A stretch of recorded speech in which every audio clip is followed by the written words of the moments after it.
Thyroid conditions are on the rise in this country. What do you see as the reason for the increase? This is basically very just general self-care that everybody should be doing. But unfortunately, in our society, a lot of us don't really seek out the help until we're sick. Pregnancy is a huge cause of autoimmune disease in women. Is there anything that we can do either during pregnancy or postpartum to lessen the risks of that? If somebody wanted to absolutely avoid medication, what would you say to them? You can keep getting sick over and over again if you don't heal your trauma. Are there any other myths about thyroid health that you want to bust? Hello, friends, and welcome back to the Liz Moody podcast. At long last, and by popular request, we are doing the most comprehensive thyroid episode that we can possibly do. If you have a diagnosed thyroid condition and you are looking to feel better, or you're wondering if you are treating it in the best possible way, this episode will be immensely helpful.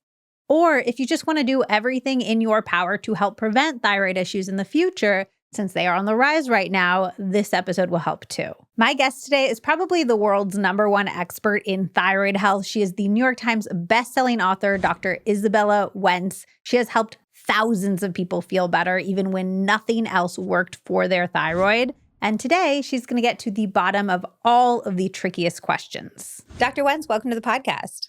Hi, Liz. Thank you so much for having me. I'm so excited to have you here. Let's just start off with, where did your interest in thyroid health come from? So in full disclosure, I was never interested in the thyroid during pharmacy school. I thought it was just like this boring little gland and it just secreted some hormones. And as people got older, then it stopped working and you just needed to take some hormones, right? It wasn't until I was diagnosed myself in my 20s after 10 years of some really confusing and frustrating symptoms when I realized how much of an impact the thyroid gland had on the body and that there was this whole autoimmune process behind it. And the autoimmunity itself was also leading me to have a ton of symptoms. So I became passionate and interested in Hashimoto's and thyroid health because of my own diagnosis, because of my own journey. I wanted to figure out if I can do anything to feel better. At first, I was passionate about taking meds, right? Being a pharmacist, I'm like, okay, I'll be on meds. This is going to solve everything. And spoiler alert, the meds did not solve everything. I still continued to have a ton of symptoms while on meds. And then I just started to look at various research out there and patient forums to try to peel back the layers of what was going on within my body. Like, why was my body attacking my thyroid gland? Could I do anything to stop it? Could I do anything to dampen it? Can I do anything to make myself feel human again, right? What were the symptoms that you were having? Gosh, I had like so many symptoms. I was so young and I felt like my body was falling apart. So from the top of my head, I had hair loss, I had panic attacks, I had anxiety, I had fatigue. Like I would wake up after 10 to 12 hours of sleep exhausted. Every single day, I would rely on like 6 to 8 cups of caffeine. I was constantly cold, which should have been a red flag, where I was living in Southern California and everybody was in short sleeves, t-shirts, and I was wearing like a sweater and a jacket and a scarf. I had pain, including carpal tunnel in both of my arms. So that prevented me from doing yoga and all the fun things I wanted to do. And really, it just felt like my life was sort of falling apart and getting worse. Every few months, I would get a new symptom. So I had some symptoms that don't seem related to thyroid disease, but they absolutely are. And that was a lot of allergies to everything. I had acid reflux and I had irritable bowel syndrome, constant bloating. And, the doctors at the time were like, well, that's not related. That's not related to your thyroid, right? Your hair loss isn't related. And so I was sent around to like a cardiologist for my palpitations, and then a dermatologist for my hair loss, and gastroenterologist for my acid reflux and the IBS. And I was a full-time patient. I felt like one in my 20s. It does still even now feel frustrating. I have somebody very close in my life who has a Hashimoto's diagnosis, and it is like, do you go see this doctor for this thing, this doctor for this thing? It feels very hard still to construct a care plan or even know where to start with that. Absolutely. And I think the crazy thing is that a lot of these things and a lot of these symptoms are connected and they have common root causes. So in my example, I had dairy and gluten sensitivity, and that was causing the acid reflux, IBS, carpal tunnel syndrome. And once I got off of those foods, a lot of my symptoms began to improve, including the fatigue. And there's a body of research that shows the connection to thyroid antibodies and the gluten protein, especially in people with celiac disease. There's this whole body of research that conventional medicine just completely ignores on what can be helpful. And so you're sent around to different specialists rather than somebody looking at you as a whole person, right?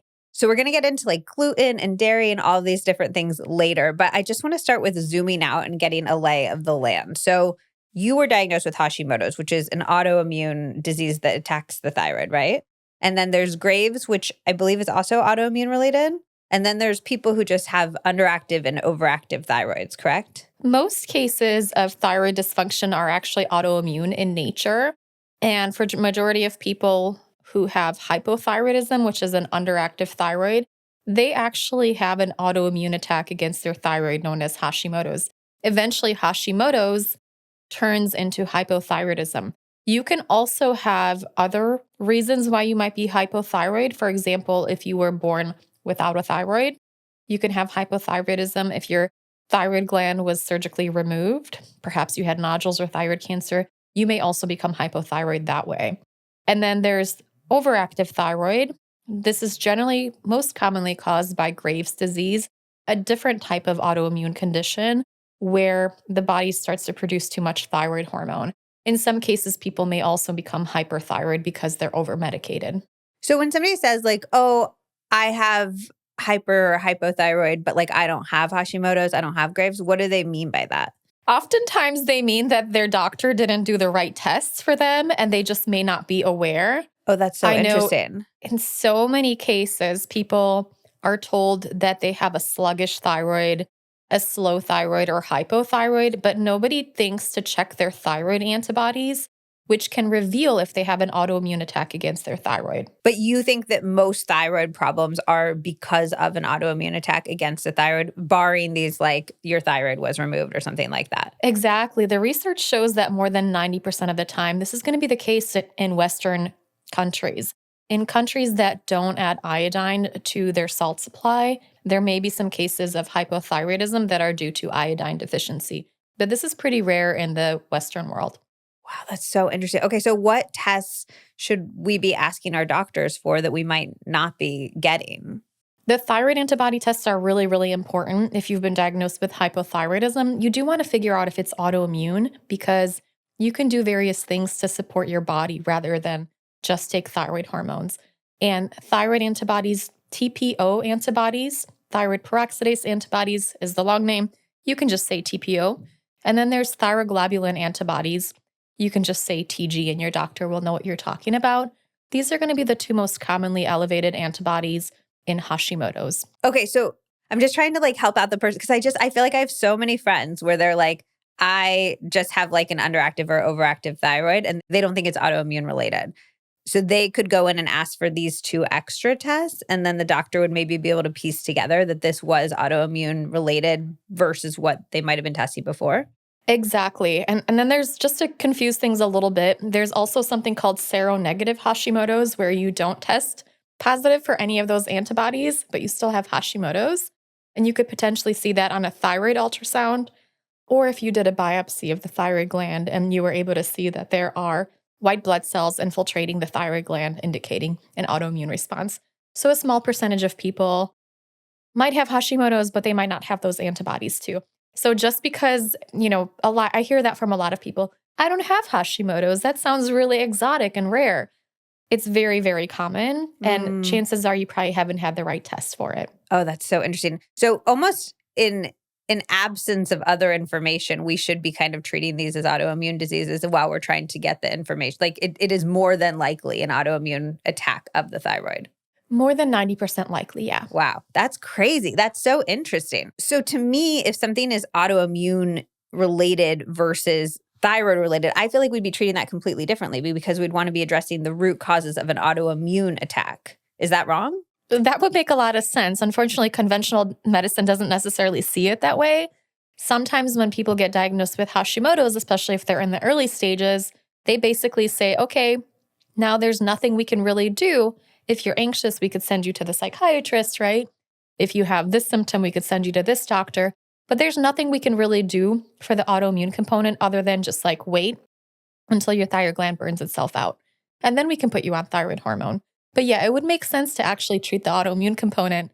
And that's sort of what I do. And that's how I became the thyroid pharmacist through becoming my own human guinea pig, was figuring out how to get the autoimmune component into remission. So what do you do differently when you approach thyroid treatment than a conventional doctor might? I would look at why the body is causing you to attack itself, right? In functional medicine, which is sort of the type branch of medicine that I would recommend most people with an autoimmune condition see this kind of practitioner, is we focus on the root cause. So trying to figure out what's really driving that inflammation.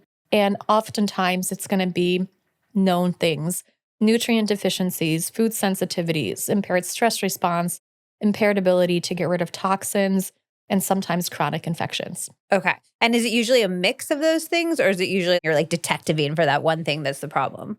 Every now and then I have somebody that just has like one thing, and it's like a really easy like success story, because we'll just take away one food or we'll treat one infection and voila, they're like, wow, no more thyroid antibodies, no more symptoms, my thyroid function normalized. But these are sort of like the exceptions. I wish everybody was an easy case. In most cases, people will have multiple nutrient deficiencies, multiple food sensitivities, sometimes more than one infection. And I guess, it's hard to say, because a lot of times the people that come to see me are more complicated that I work with, but then I'll get stories from people that read my books and they'll just say, I tried that one thing you said and I feel so much better, or my fatigue is gone, or my thyroid antibodies went away with just one thing. So what is your goal with the people who come to work with you? Are you trying to have them avoid medication? Are you trying to have them feel better even if they take medication? Are you able to reverse this attack on their thyroid altogether? I kind of go by what their goal is, right? And so I'm not anti-medication. I'm pro you feeling your best and living your best life. I'm not necessarily attached to you having zero antibodies. I just want to meet you where you're at and figure out what you want to do. For most of my clients, they're on medications, but they're still not feeling good. And so I'm trying to figure out how to get them to feel human again. For some of my clients, it's going to be they have really high thyroid antibodies and they don't have a need to go on medications yet, but their doctors told them there was nothing they could do, and yet they have a ton of symptoms. And so I'm trying to work with them to reduce their thyroid antibodies and get rid of their symptoms as well. So you just mentioned there's this whole array of different things that are contributing to thyroid conditions. And thyroid conditions are on the rise in this country. Is that because different environmental exposures are increasing, or what do you see as the reason for the increase in thyroid diseases? It's a tricky question, because we do know that there's, of course, better diagnostics and better recognition. But at the same time, if we were to look at frozen blood samples from 10, 20, 30 years ago, we could look at the rates of thyroid antibodies and they would be much higher these days, right? Compared to old and stored blood samples. So the schools of thought are that it could be related to environmental toxins. There's also a large body of knowledge connecting the iodization programs where iodine has been added to the salt supply in many Western countries. And that addition, public health officials always trying to help us out, right? They're like, your teeth are getting cavities because you're eating a lot of sugar and there's a lot of acid. Let's give you some fluoride. Let's just put that in the water for everybody. And similar idea, people were becoming hypothyroid because they didn't have enough iodine in the food supply. And so iodine is a required nutrient for creating thyroid hormone. And public health officials were like, oh, we're going to solve this issue. We're going to just put iodine in the salt supply. Now, the challenging thing is this did solve the underactive thyroid caused by low iodine, but it also increased the rates of autoimmune thyroid issues. And so this sometimes just that iodine addition has doubled, tripled, quadrupled rates of Hashimoto's in various countries. Why would that be? Iodine tends to be a narrow therapeutic index nutrient, so you want to have the levels just right. So if it's too low, you're going to become hypothyroid, but when it's too high, then it could lead to more oxidative stress within the thyroid gland, especially if other nutrients that are needed to balance out that process are missing. And so it's like one of those things where you try to solve a problem and then you create a whole host of new problems. Are there other things that you would point to that have changed in the last like 20 or 30 years that you would attribute the increase in thyroid cases to? I would say stress is another big common trigger that I see in a lot of my clients where we're just in this like high and go society and we are never really resting. This can be a really, really big trigger for not just thyroid disease, but any kind of autoimmune condition in general. I know. Okay, I'm going to ask you this. I ask so many doctors on the podcast this because I feel like it is true that stress contributes to all of these things. And telling somebody that their stress is contributing to these types of things just makes them more stressed. So how do you approach that in your practice? How are you not just like, well, don't be stressed. And they're like sitting there and the second they feel stressed, they're like, oh my God, I'm so stressed that I'm stressed and this is contributing to my thyroid problems. Telling somebody to not be stressed is sort of like saying, don't be a woman, right? Like Yeah. it's not helpful, right? Being a woman causes this issue, right? Or it contributes to higher rates of X, Y, and Z. So I actually look at like, what's the physiology of stress? What's going on in your body when you are stressed? Chances are you're going to be nutrient depleted, especially in vitamins B and vitamin C and magnesium. And so we're focusing on replenishing those nutrients. Many times people who are anxious, they do so well with doing Epsom salt baths or just taking magnesium supplements, where all of a sudden the world around them becomes less stressful. I love utilizing adaptogenic herbs for different individuals, and there's like a whole bunch of different ones depending on what your need is. But adaptogenic herbs, I always joke that they make everybody around you less annoying because they work so well on your stress response and they help you adapt to stress. So these are going to be the things that you can start doing on your own to support your body. Blood sugar imbalance is also another contributor to that stress physiology and that stress dysfunction. So for some people, simply eating more protein and more fat and lower carbs than they're currently eating, compared to the standard Western diet, this can be incredibly helpful. Just that blood sugar swing is such a big stressor on the body. And then we're talking about lifestyle changes like not watching TV before you go to bed so that you get really, really restful sleep and sleeping in an all dark room. Because one of the fastest ways to get your body in that stress physiology is by sleep deprivation. And so getting enough sleep is the fastest way to get out of stress.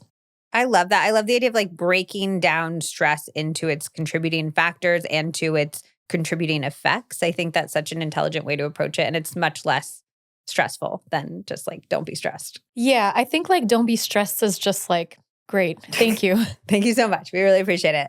I've heard that trauma is a big contributor to Hashimoto's. Is there research behind that? There's a lot of research behind trauma contributing to various autoimmune conditions and conditions like chronic fatigue syndrome, fibromyalgia. I don't know that there's as much research in Hashimoto's, but I will say when I was looking through client charts and asking people, what was going on in your life before you got sick? Or when was the last time you felt well? Trauma is oftentimes such an important thing that pops up, especially adverse childhood events.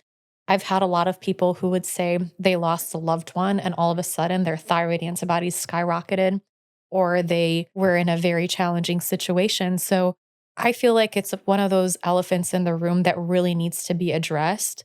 Part of what I recommend, we talk about stress reduction. One of the biggest reasons why we might be stuck in a stress response could be because of past trauma. It's like your life could be low stress right now, but if you're still living with the trauma that you had, you really need to find a way to reprocess that. I'm a big proponent of EMDR therapy for trauma reprocessing. And sometimes I will say for some of my clients, that's like absolutely what they need to do to heal is figuring out how to reprocess their past trauma. I feel like there's so many people too who almost don't want to give themselves permission to call what they experienced trauma. And so then they don't benefit from the treatment of it. They're like, well, my childhood was mostly fine. Or I even think the pandemic was trauma for all of us on like a mass societal level. And we're just kind of ignoring it and not talking about it and trying to move on really quickly from it. So I do think there's all these people who are probably experiencing negative effects physiologically and psychologically of trauma because they don't even want to like acknowledge that that's what they experienced. Yeah, I think it's easy to do because you can always find somebody who had it worse than you, right? But you have to really be able to be kind to yourself and give yourself that grace. I always tell the women that I work with to treat yourself as you would like a beloved pet or a really small child, because I find a lot of women with autoimmunity, they tend to say some really harsh things to themselves. So there's a lot of beating themselves up and there's a lot of the self-negative talk like, get out of bed. Why are you doing this? Why are you so lazy all of the time? And some of that might be coming from outside sources that becomes internalized.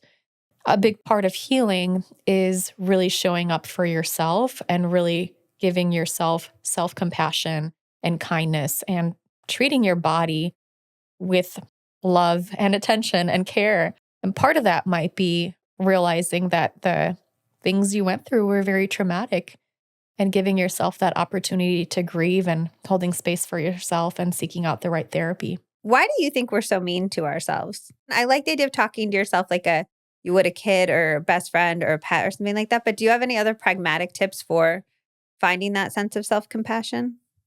Practice. I say sometimes you have to fake it till you make it. So I love using positive affirmations. I love the one every day in every way I'm feeling better and better. And I treat myself with kindness. I have people do mirror exercises. Some of them are like, this, I can't do this. Others have said it's changed their lives, where they look at themselves in the mirror and they talk to themselves in a really positive way. That's going to be a really great place to start.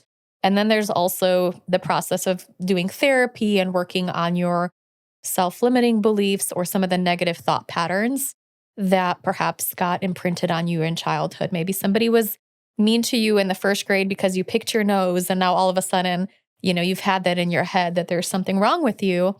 Going through a process like EMDR can help you repattern that and build new brain waves to make you feel like, actually, I'm not a nasty nose picker, right? I have other attributes. I'm a good person. And the reason that I'm like lingering on this a little bit too is because I think that we have a tendency to dismiss the importance of this type of work when we are healing. And in your experience, is it a key part of the process? For many people, it is. It might not be where people start.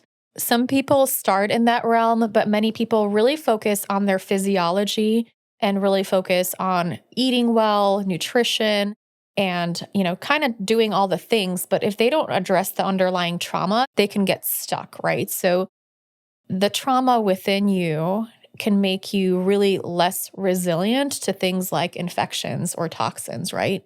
And so you can keep getting sick over and over again if you don't heal your trauma. Like you're going to be burning through a lot of your nutrients. So you're constantly going to be nutrient depleted.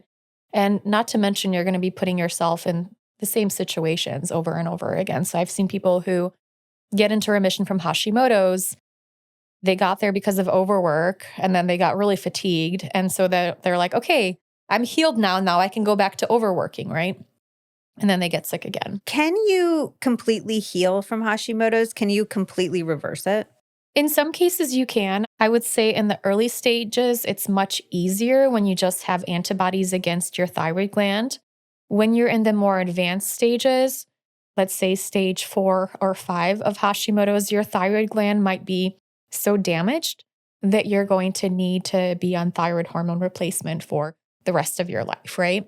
But there are many cases, especially in the early stages, where you can lower the thyroid antibodies to the point where you're not going to have thyroid gland damage and you can get rid of all of your symptoms too. And how do you know what stage you're in? There's 5 different stages, and the first stage is essentially just the genetic predisposition. So you don't have any thyroid antibodies and your thyroid function is normal. You don't have any symptoms. The second stage is going to be when you start having this autoimmune attack against your thyroid gland. Typically, what you would see on a lab test is elevated thyroid antibodies. You might also have some symptoms at that point too. So anxiety, panic attack, fertility challenges, feeling of unwell, fatigue, various heart conditions, a whole host of different symptoms have been described. Oftentimes they're ignored by mainstream medicine, but functional medicine can help you recognize them. The third stage is subclinical hypothyroidism. So you have this antibody attack. It's gone on long enough where your thyroid gland starts to lose its ability to compensate because it's under damage. And at that point, your thyroid stimulating hormone might be elevated, perhaps to like a level of 10, but your actual thyroid hormones are still going to be within normal limits. This is when people, again, are going to be much more symptomatic too. Stage 4 is considered overt hypothyroidism. Generally speaking, when the autoimmune attack has been happening for 5, 10, 15 years, there's enough of your thyroid gland that becomes so damaged that it just loses its ability to compensate. And you're going to be diagnosed with hypothyroidism. So your TSH might be elevated and you might have low levels of the thyroid hormones circling in your body. And then what not many people realize, but stage 5 is actually progression to other autoimmune conditions. Now, unfortunately, I've seen people who maybe have Graves' disease or they have Hashimoto's and they're put on medications or they have their thyroid gland surgically removed and they think this is the root cause, but they end up with different autoimmune conditions down the line. So they might have rheumatoid arthritis or something else like lupus down the line. And it's because of that autoimmune progression because you didn't really address the other root causes, right? So interesting. Okay, I have so many questions. Let's start with first. Stage 1 is just the genetic component, you say. What is the genetic component of thyroid disease? Maybe you have a family history of it. So maybe your grandmother had it or your mom had it. That doesn't mean that you're always going to have it. But how you have strongly linked is it? It's interesting because if your dad has it, you have a very high percentage chance of having it. Interesting. But not your mom? You do have higher chances of having it if your mom does. If it was a purely genetic condition, we would see like 100% concordance in identical twins. And I think it's about 50% or so. So if you have an identical twin with Hashimoto's, there's about 50% chance. So there's definitely the genetic component, which is important, but there's also this environmental component. Something really interesting is looking at the rates of thyroid disorders, including autoimmune thyroid disease in people exposed to Chernobyl. The children that lived the closest and were downwind from that effect, that nuclear fallout, they had much higher rates of Hashimoto's and thyroid antibodies compared to genetically similar children, the other direction, right? I don't recall the exact rates, but it was like way different statistics, like where clearly, the environmental factor really increased the rates of thyroid disease. Okay, but if we're looking around in our family, if our dad has it, if our mom has it, these are like red flags that perhaps it's something we should be on the lookout for. Definitely. I have a 7-year-old son, and so when I got him to do blood work, which wasn't easy, by the way, I was like, let's make sure we test his thyroid function and his thyroid antibodies because this is something I want to be on the lookout for because it runs in my family, right? And so this is wise if you have a condition that runs in your family to advocate for yourself and do that with your wellness checkup maybe once a year, every few years or so, just to make sure that's not something that's relevant for you. Is there anything we can do if we have a thyroid condition and we don't want our kids to have a thyroid condition, or we see, our mother or father or aunt or uncle has a thyroid condition and we don't want to get one ourselves? You can definitely be proactive with your children or with yourself. So you can make sure that you have proper nutrient levels. You can test your gut function to see what might be missing.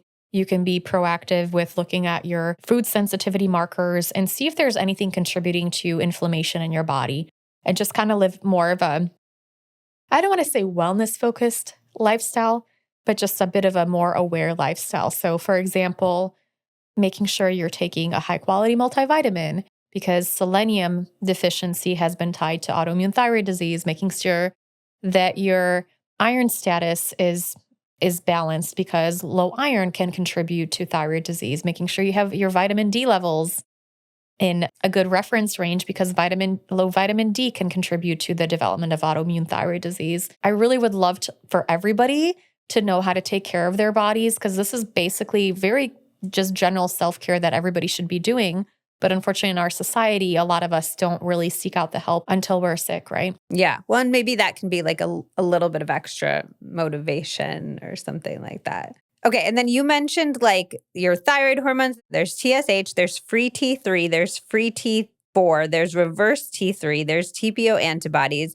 It feels like there's all these different numbers and I find them very confusing. Can you kind of break down what the different numbers are and what a normal doctor will test for and maybe what we should be asking for outside of what a normal doctor would test for? Most doctors will test for the TSH, which is the thyroid stimulating hormone. And this is a pituitary hormone that is supposed to sense when we have low thyroid hormone levels. So in the case that we have not enough thyroid hormones, the TSH is supposed to rise to tell the body to make more thyroid hormones. In a perfect world, this would be very accurate, but it isn't always the best test. One reason might be because as we went through the stages of Hashimoto's, that TSH number might be normal for the first 5, 10, 15 years you have Hashimoto's. It could be fluctuating depending on the day that you test, right? One day it might be high, one day it might be low, another day it might be normal. Another reason why I don't love it is it's not always connected. Like there's sometimes a communication breakdown. So you might actually have low levels of thyroid hormone, but your TSH might just not budge. Another kind of big concern that I've had is that the reference ranges have been historically overly lax. When they try to determine like the normal range, they test a bunch of people's blood and they say like, well, what is the normal reference range in this group of people?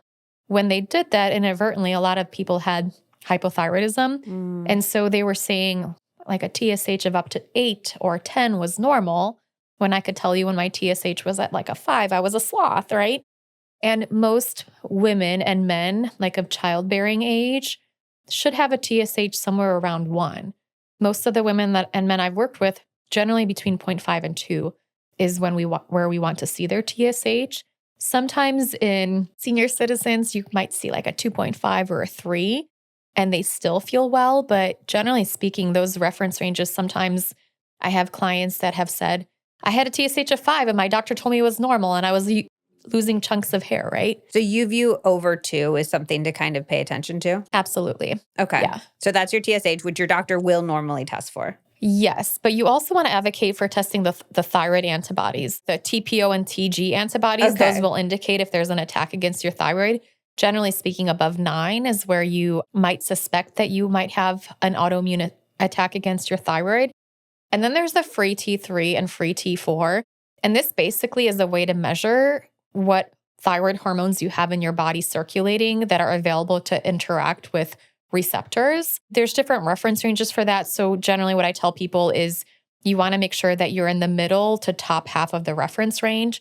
Some people will be like right at the border of the bottom of the reference range and their doctors are like, you're normal, but it's like, you're not optimal, right? T4 is one of the main active thyroid hormones and T3 is actually the more active one. So this becomes really important for people too when they're on thyroid meds, because in some cases, they might get enough T4 from their thyroid meds, but not enough T3. And T3 is the more metabolically active. It's the one that grows hair, gives us energy, makes our brain function well. And so sometimes we might not convert the medications like levothyroxine, which is T4, into that T3 hormone. So this is a big reason why I recommend that, especially when people are already taking meds. And then last but not least, reverse T3. Reverse T3 can sometimes be an indication that you might have a thyroid condition, which may or may not be thyroid derived, if that makes sense. So your thyroid antibodies might be normal, your TSH might be normal, and even your free T3 and free T4 might still appear normal. But when you have high reverse T3, that means that it's an inactive thyroid hormone and that it's binding your thyroid receptors and basically blocking them from being used up by the good thyroid hormones, the active ones. And so a lot of times people might end up with quote unquote all the thyroid symptoms in the book, but their other labs come back normal. With reverse T3, it's usually caused by either excessive stress or low iron, typically measured as ferritin. So these are some of the driving causes. And so I like to have that for people who are looking for a diagnosis and maybe have symptoms. If I'm working with a person already, I'm not necessarily going to be testing for that because I'm like, we're already doing all the things to make sure that your thyroid conversion is doing what it's supposed to be doing. Okay. So these numbers are not only important, like the whole range for diagnostics, but also to see if your medication's working in the way that you want it to, and also maybe to give you reasons for symptoms that you might not otherwise have an explanation for. Is there anything else I'm missing in terms of why we should be asking for so many more numbers and interpreting them perhaps differently than our doctor might be doing? Yeah, and definitely to monitor not just how your medication is working, but also if your lifestyle changes are making a difference. So for example, if you're doing things to try to reduce your antibodies, it would be nice to see if those things are working, right? Yeah. And so you do want to retest those to see if the changes you're making are making an impact. And then the last thing you talked about was the stage 5. The concern is that perhaps if you have an autoimmune cause to thyroid problems, which you said 90% of us do, despite that not being widely talked about, that your immune system might not stop there. Your immune system might continue on, and your thyroid then becomes sort of the canary in the coal mine, and other things start happening afterwards. Can you talk about that a little bit more? Yeah, unfortunately, that might be the case. So let's say if your autoimmune condition was caused by some kind of infection, right? The immune system will start to recognize the infection as a foreign invader. And what it does is it essentially takes like snapshots of parts of the protein sequence on the infectious organism and shows it around and says, hey, see this sequence? This is what you need to attack. And sometimes that sequence may cross-react with the thyroid gland, and so the thyroid gland will get attacked. But the longer that infection's in there, maybe more of those snapshots are being taken, and then you cross-react with different types of organs in the body. So that might be one potential pathway that if you've got this underlying infection and it's still there and lingering, that you can just keep getting more and more symptoms and more diagnoses. And that would be the biggest reason to not just sort of like take medication and not go beyond that, essentially. That would be one of the biggest reasons for being proactive about your health, and definitely for people who take medications and are not feeling their best, right? There are those that take medications and feel 100% amazing after they take them, but that's not most of us. And a lot of people that I will see are like, oh yeah, I'm on medications and I feel great, but they're like 50 pounds overweight, or they'll be very fit, but extremely fatigued, or, fit and have energy, but super anxious. And so there's a lot of these things that can be out of balance, and working on your immune system can help you feel like a human. How would you start to get to the bottom of what the actual root causes are? There are some things people can do on their own. And I would say these would be like nutrient status. So making sure that you have magnesium on board, selenium and myo-inositol in some cases. Those two nutrient deficiencies can really drive the autoimmune response, and getting those nutrients on board can get the condition into remission. We talked about vitamin D status, making sure that's optimized. We mentioned ferritin levels, which are associated with iron storage. Oftentimes those are going to be low, and so we want to make sure we optimize those levels to have proper thyroid hormone function. This would be a great place for most people to work on figuring out if they have foods that are causing inflammation in the body. There's a big connection between gluten sensitivity, celiac disease, and Hashimoto's. And people, I would say about 88% of people feel better gluten-free when they have Hashimoto's. Yeah, I know. I obviously celiac, there's like your body's having this pretty extreme reaction to gluten. But I've heard for thyroid, because the shape of the gluten molecule is very similar to the thyroid molecule, that if you have an autoimmune condition that attacks your thyroid, your body will mistake essentially gluten for thyroid and attack gluten. So it's even different than the celiac mechanism of action.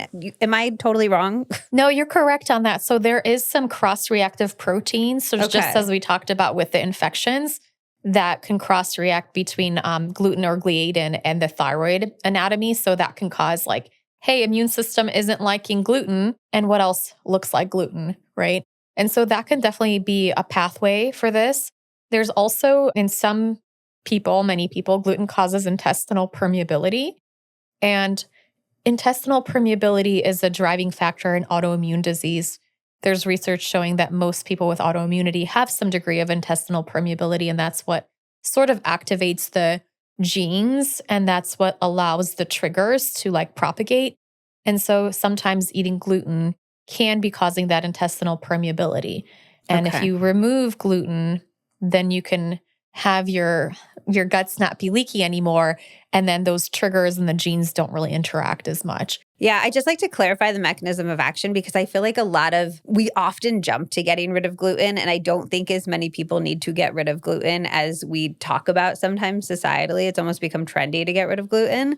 But I do think there's this unique mechanism of action in terms of thyroid health that is helpful to spotlight. Yeah. In my experience, not every single person needs to get rid of gluten, but about 88% of people feel significantly better off of it. And obviously, if you have celiac disease, which about 5 to 10% of people with Hashimoto's might have, then you would need to get rid of it forever and be super strict about it. For most people with Hashimoto's, I would say, even if you don't have celiac disease, it makes sense to go on a gluten-free diet for at least 90 days and see how you feel. Look at your thyroid antibody numbers and see if there's a change there. If we're going back to let's figure out what the root cause is, what about stuff like Epstein-Barr and mold and these other outside attackers on our immune system? A lot of chronic infections and toxins can absolutely be relevant for turning on this autoimmune response, and they can be very relevant triggers. If I were to work with somebody, I would definitely have those considerations. So we might test for Epstein-Barr virus reactivation. I would do an organic acid test and a mycotoxins test. I would do a gut test like the GI map or the gut zoomer to see what was going on in their gut, to see which of these triggers we might need to eliminate. How often do you see that as part of the equation in your practice? It's tricky because the people that come to me are usually much more complex. Right. So I would say everybody, but I know that's not the case because there are people for whom it's not relevant. I would say Epstein-Barr virus, it gets a lot of media and attention, but it's not as commonly reactivated that I see it. Mold, I would say a lot of times people who don't get better with the gluten-free diet or just kind of seem stuck, people that have oxalate issues, these are going to be histamine issues. These are going to be people that are oftentimes have mold colonization or ongoing exposure. And then I oftentimes see blastocystis hominis and then H. pylori that are very common triggers. H. pylori, especially when somebody's got acid reflux, and blastocystis hominis when they just tend to be sensitive to everything, when they have chronic hives, and when they have irritable bowel syndrome. So that's a very, very relevant trigger that I feel like doesn't get enough attention. H. pylori is a bacterial infection, right? That you can get food poisoning and then that can linger. Am I right in that or no? Where does that come from? It tends to be something that's associated with ulcers. Oh. And that's where scientists typically and physicians will focus on if you have an ulcer, you probably have H. pylori and you need to take heavy duty antibiotics. And that's been where it gets the most attention in.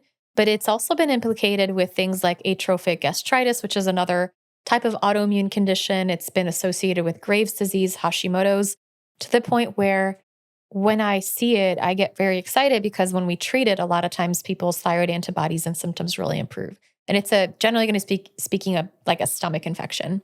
And then I'm not even going to try to say the other word that you said. What is that? Where does that come from? I've never heard of that. Blastocystis hominis is a protozoal infection, and it infects the gut. And what it does is essentially makes people very sensitive to a lot of different foods. It's similar to Giardia, but it hasn't gotten as much attention. I got Giardia it was the second week I was dating my now husband. And so I still didn't want him to know that I pooped, but I had Giardia. And so I was trying to hide Giardia, which is really hard to do. That's a tough one to hide for sure. And I know that it's been called beaver fever, not to be mistaken with Bieber fever, but it is something that that's very known as a potential trigger for gut dysfunction. If you have it, you take medications for it. But blastocystis hominis has been kind of controversial, where some people will say it's part of your normal physiology. Or no, it's just like a normally occurring part of the microbiome, and it's not really associated with anything. But then there's all these research articles that will say this person had blastocystis hominis and they ended up with chronic hives. They treated this, the hives went away. This person had irritable bowel syndrome and blastocystis hominis. They treated it and the IBS went away. And when I started working with clients, I found about 20 to 30% of people had this when I was using a specific stool test that's no longer made.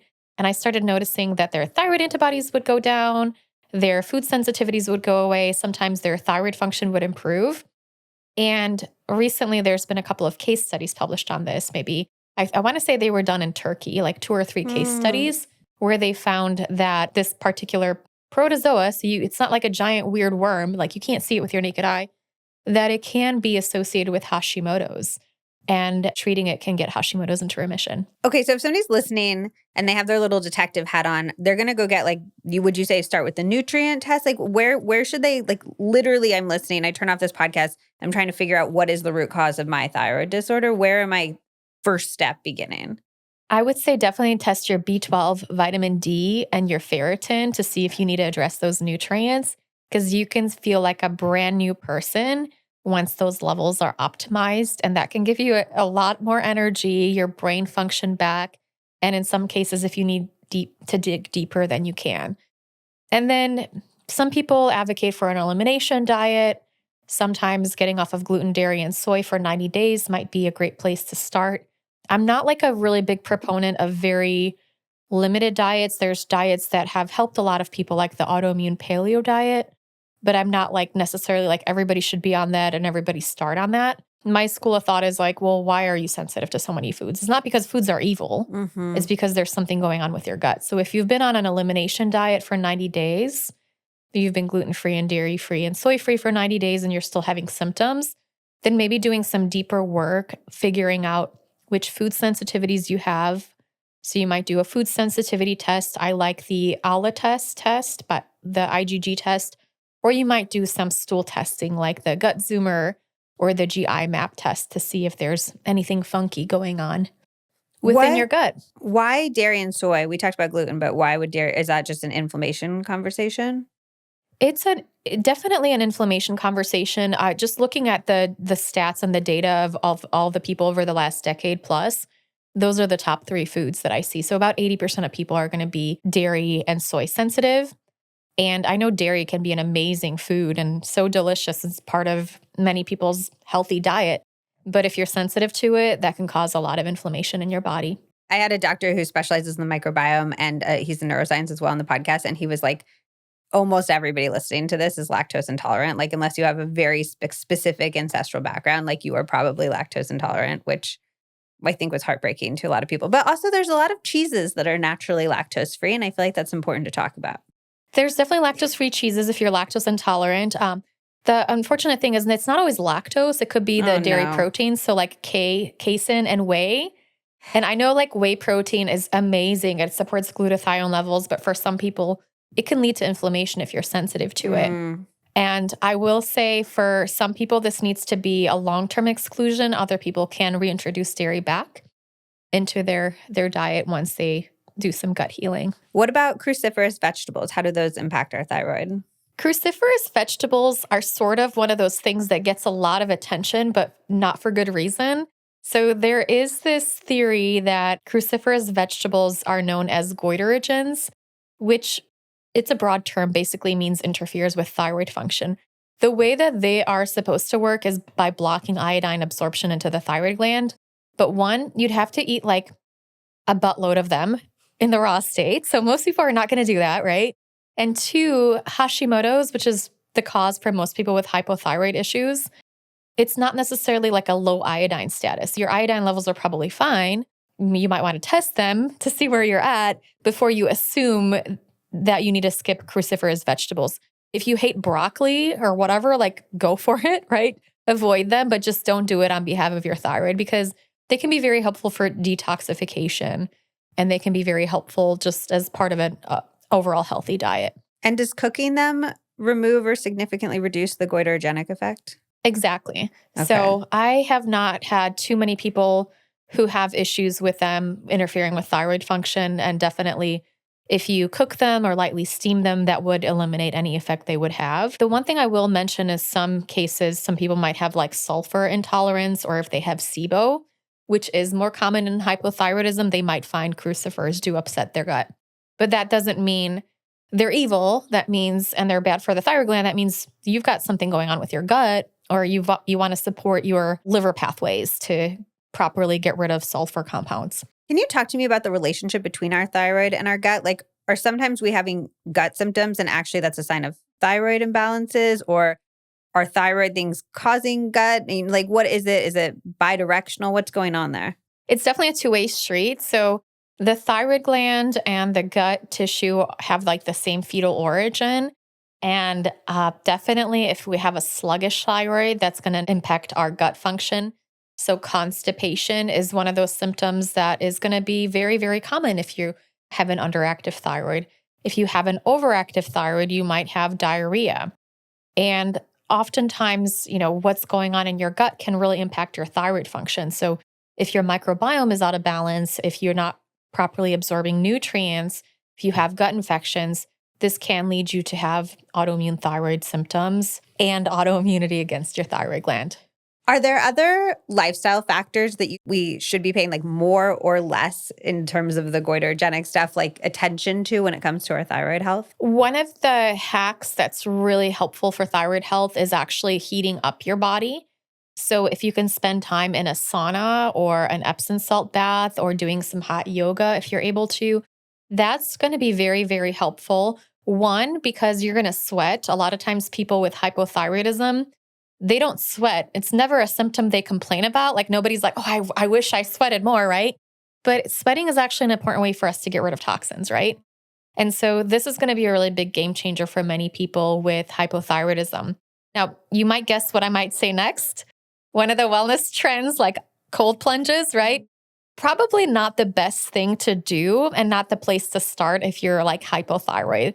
Like I know it can work wonders for inflammation and for many people, but most thyroid patients, they're going to feel better when they're actually like spending time in a sauna, doing a hot bath, and then, really offering their body that warmth because their thyroid gland has to work extra hard to create warmth in their bodies, right? And so we're giving it a break and we're allowing it to do its job better when we give ourselves that warmth. And then are there any other lifestyle factors that you would add in that you think we should just like be talking about more societally? Definitely supporting your liver pathways. And, going back to your point with charcoal, it's a great way to bind up toxins. And I used to utilize that with my clients, but most of them got super, super constipated. And so I started doing just generalized liver support. And this might include things like N-acetylcysteine, milk thistle. We might do something like amino acid support, liver and gallbladder support, just doing that sauna therapy, sweat therapy. And we do that for like a 2-week time period to help to detox them and get some of that toxic backlog. There's a whole host of different toxins that can contribute to thyroid dysfunction. If you were to do a PubMed search on like any toxin, there's probably an article talking about how it can interfere with thyroid function and lead to thyroid autoimmunity. And for a lot of people, I'm not even like necessarily going down the rabbit hole of trying to figure out which exact toxin they have in their body. Just supporting their detox pathways can be incredibly helpful. And why aren't they working? Like, why isn't our liver just doing its job that it's supposed to be doing? I think few reasons. One of them is because you're not sweating. So your liver kind of has to it's like taking on more burden, essentially. Yeah. Interesting. If you're constipated, you're not detoxing through your bowels, right? And so then that comes back to the liver, and then you end up basically having this backlog. So it's like one of those DMV workers where they just like have this stack of papers on their desk and they're moving super, super slow. Your body keeps sending it to like your skin. It keeps sending it to your intestines, your colon. And then they're like, no, we're sending it back. And then your liver's like, okay, so I have to process all this now myself. Yeah. And there's like cofactors and amino acids that it needs. And those can become depleted, right? And a lot of times people with hypothyroidism are also have low stomach acid. And so they're not getting enough amino acids from their protein containing foods.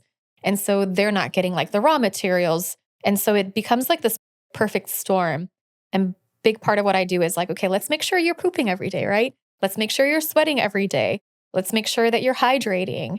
And let's make sure, we'll give you some of these supportive nutrients to kind of clear out that backlog.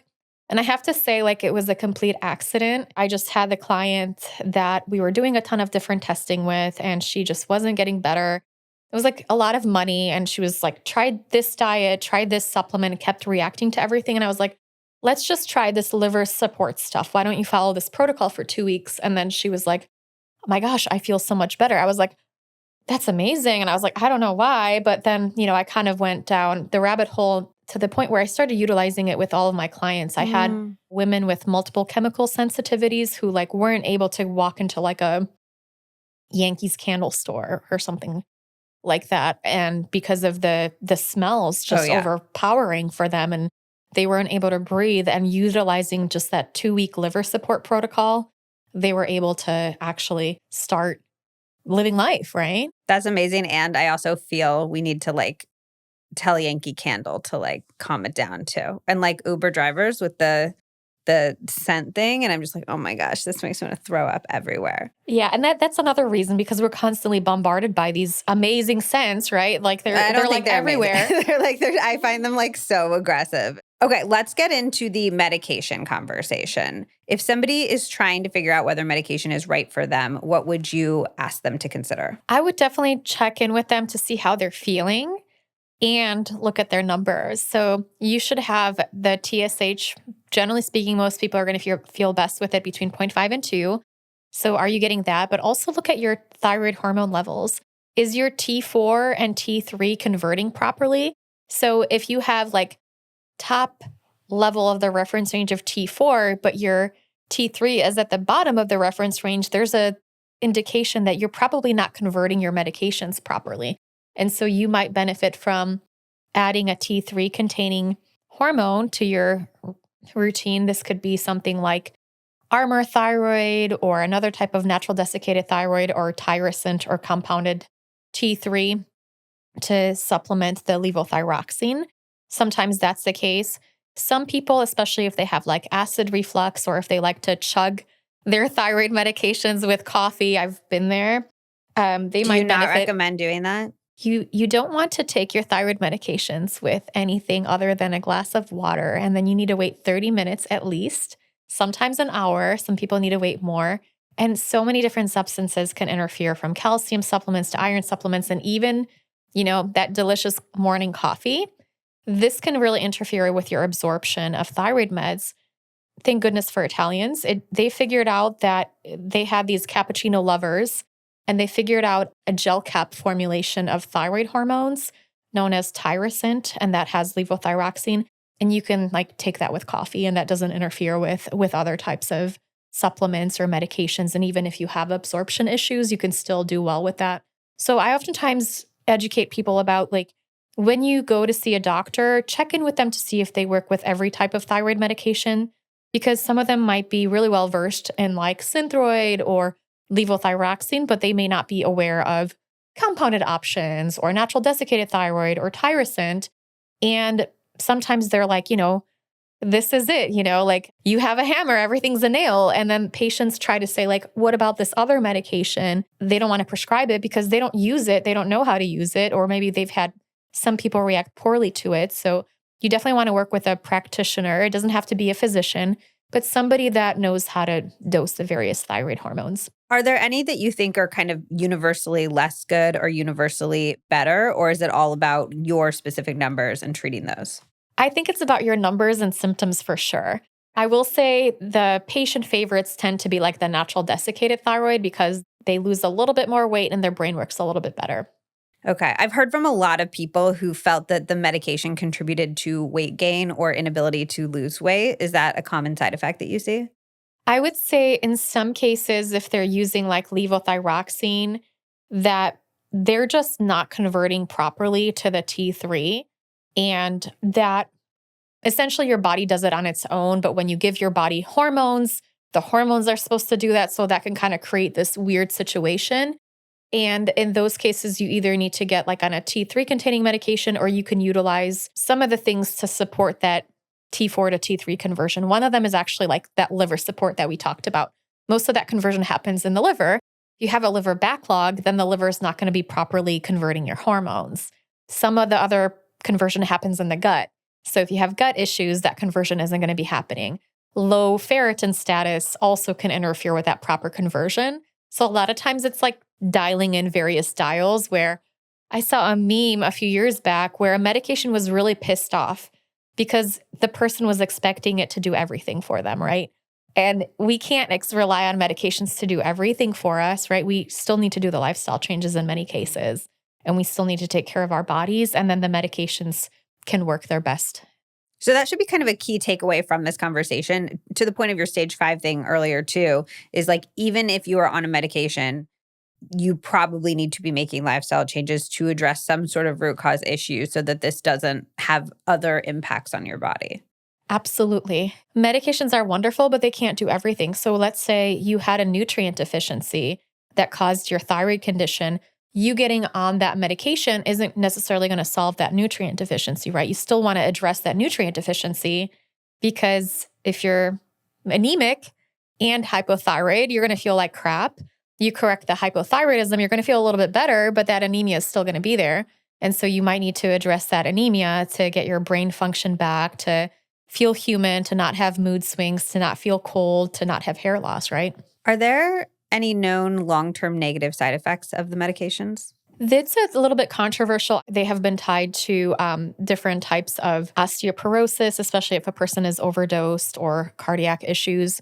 But generally speaking, if you are managing them well, they are bioidentical, right? So they are what your body would naturally make. They're not necessarily medications that interfere with different receptors and stimulate your body to do something it's not supposed to be doing. It's not like using hormones post-menopause where, there's a big question about whether should we be, 85 years old with the libido of a 20-year-old? I'm not sure about that yet. Ask me in 30 years, right? But thyroid hormones are going to be bioidentical. So if they're dosed correctly and conservatively and not overdosed and not underdosed, most people tend to do pretty well with them. If somebody wanted to absolutely avoid medication, what would you say to them? I would say keep an open mind, right? And not so open that your brain falls out, but definitely keep an open mind.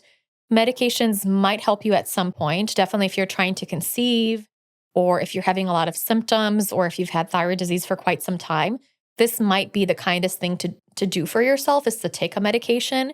If you're in the early stages, there might be actually some things that we can work with. Myo-inositol and selenium in subclinical hypothyroidism can sometimes completely normalize thyroid function and thyroid antibodies. So I love advocating for the use of that. You might adjust your vitamin D levels. There are things like ashwagandha and adaptogens that can be very, very helpful. Some people do the gluten-free diet. Within 90 days, their thyroid function comes back, right? And so I would say give yourself like a timeline where we can definitely try these lifestyle interventions 90 days and see where you're at. It's like, have you made progress? Are you feeling better? Great. Then, keep going in this direction. But if you're like just like feeling worse and worse and worse, then perhaps it's time to make a new plan. But cold laser therapy over the thyroid gland can be very helpful. What's that?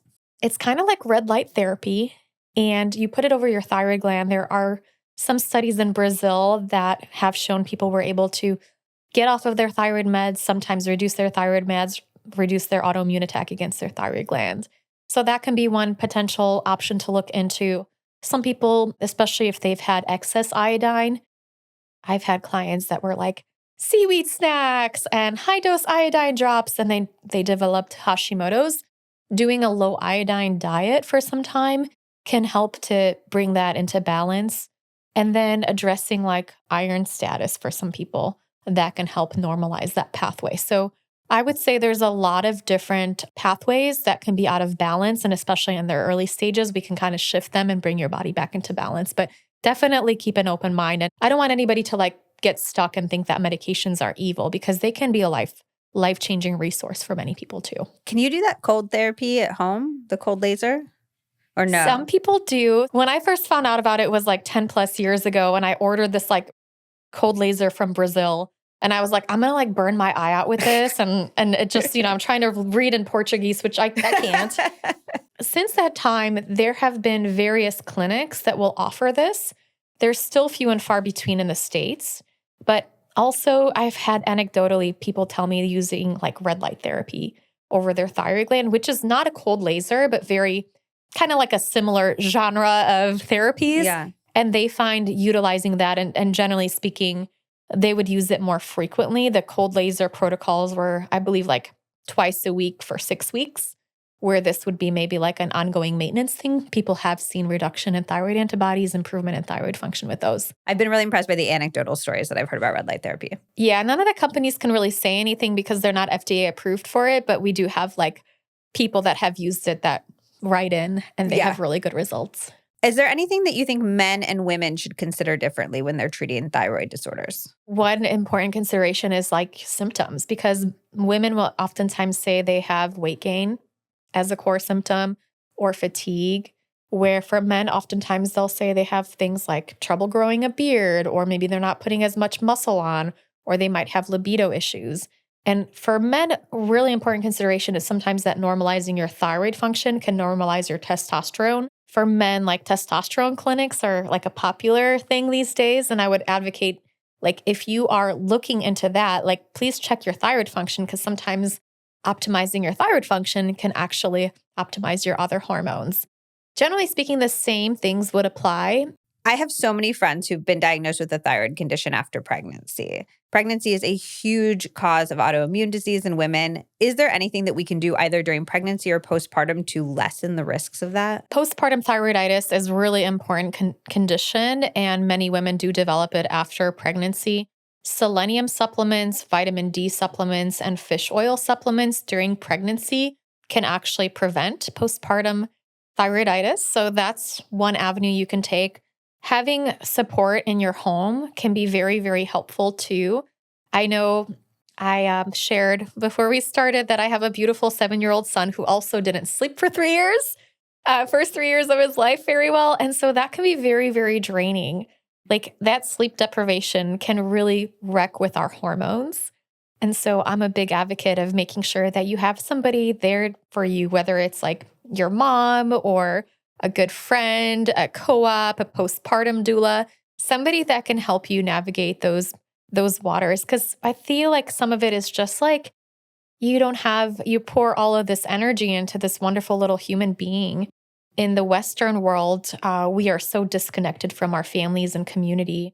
I grew up in Poland, and my aunt who has 4 wonderful children, lives with my grandma and her sisters next door. And there's like just such a beautiful community that is there and surrounding women when they have their babies and providing that care. What about perimenopause and menopause? How does that impact our thyroid function? The 3 peak times when a woman might be diagnosed with a thyroid disorder would be pregnancy, puberty, and perimenopause. And there is an intricate feedback loop between our hormones.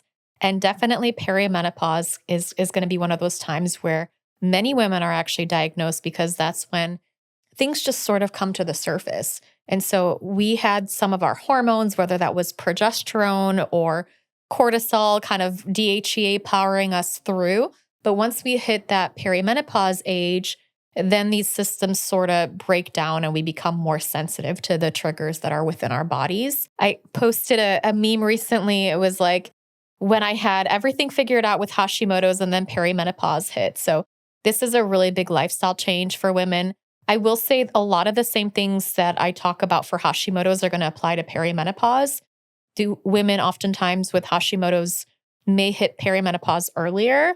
So they might have premature ovarian insufficiency, where they might go into menopause 5-10 years earlier than women without Hashimoto's or autoimmunity. So that's something to be very aware of. Like, your mom might have been 45, but you might be 35 when a lot of these symptoms are occurring.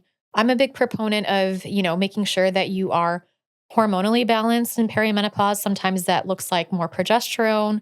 Sometimes that looks like more liver support. Sometimes to help detoxify the estrogen. Always looks like, balancing your stress response too.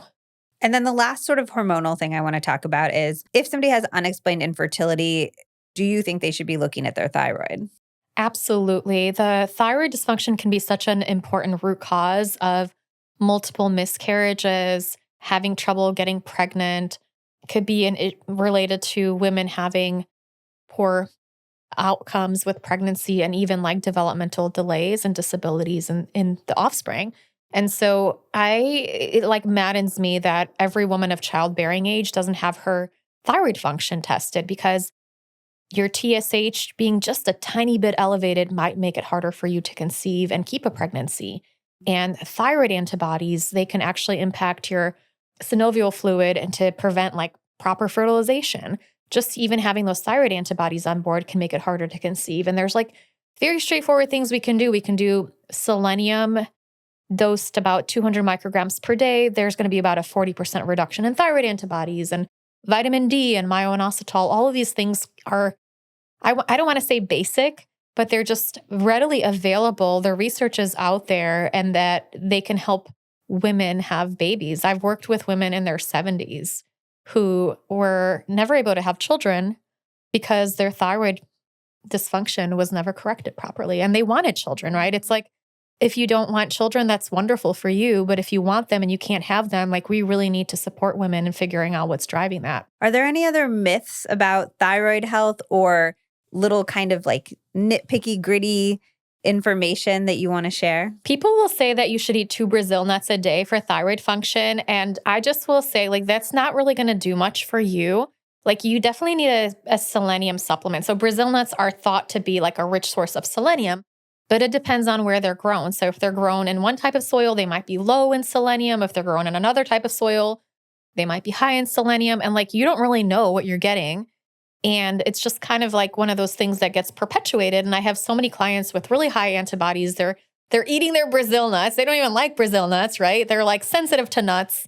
We'll put them on a selenium supplement and the thyroid antibodies and symptoms reduce. So this is like a pet peeve of mine because I know it's like very like social media friendly, right? But it's like, it just doesn't work. You're like, people, I'm like, me, I say that. Oh, no. That's definitely something that I have said because I don't know. I've heard that. So I'll put 2 Brazil nuts in my nut milk that I make and I'm like, look, I'm having my little thyroid supplement. And you're like, no, that's not.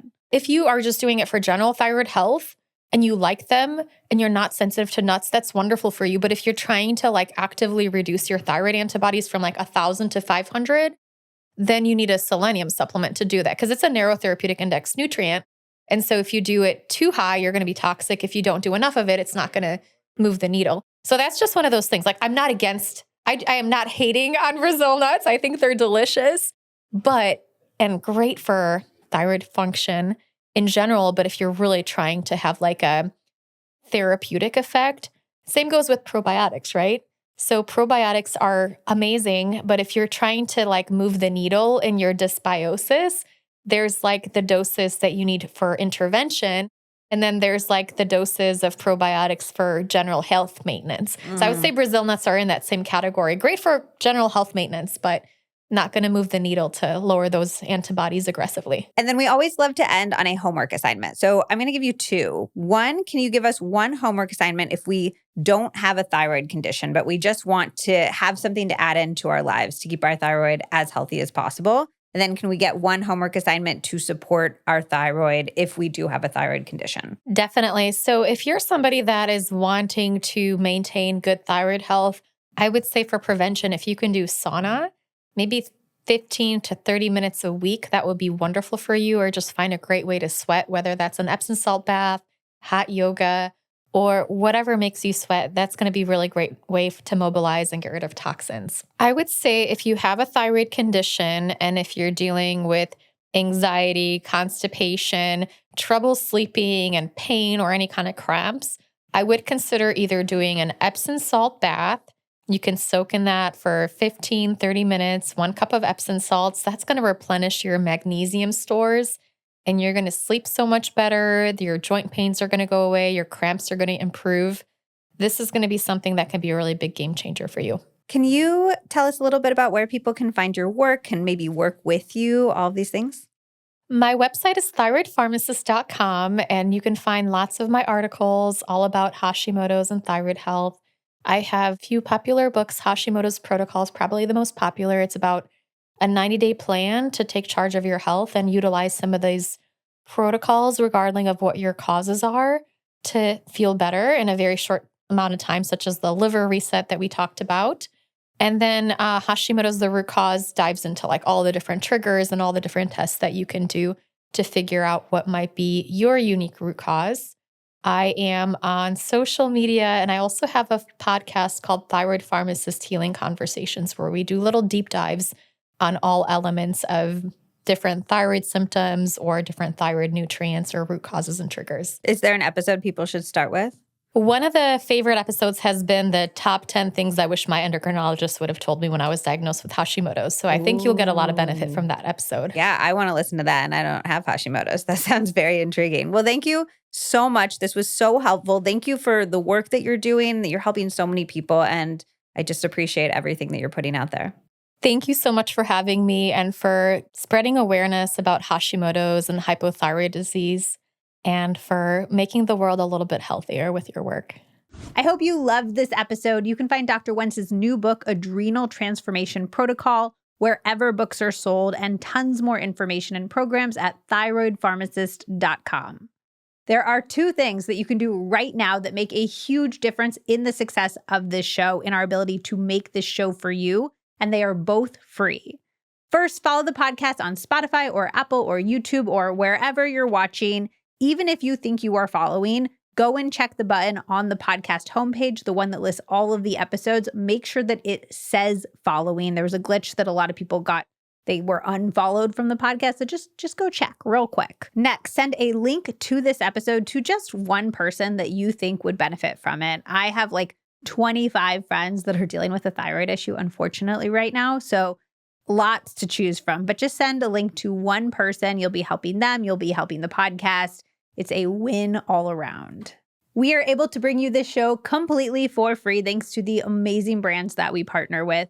If you're looking for science-backed products to elevate every single part of your life, you can find all of our current discount codes, including any code that you heard in this episode, at lizmoody.com/codes. And do not forget to sign up for our newsletter, The Takeaway. You can find that at lizmoody.substack.com. We have full transcripts for every single episode. So if you want to go back over what all the things that Izabella said were, all the like tests, protocols, supplements, all of that, you can do that. You can go through the whole transcript there. We also have bonus Friday content that you will not get anywhere else. Like this Friday, we're sharing your most genius ways to save money on weddings. Last week, I shared all of my top 12 most favorite books of all time. You can find all of that at lizmoody.substack.com.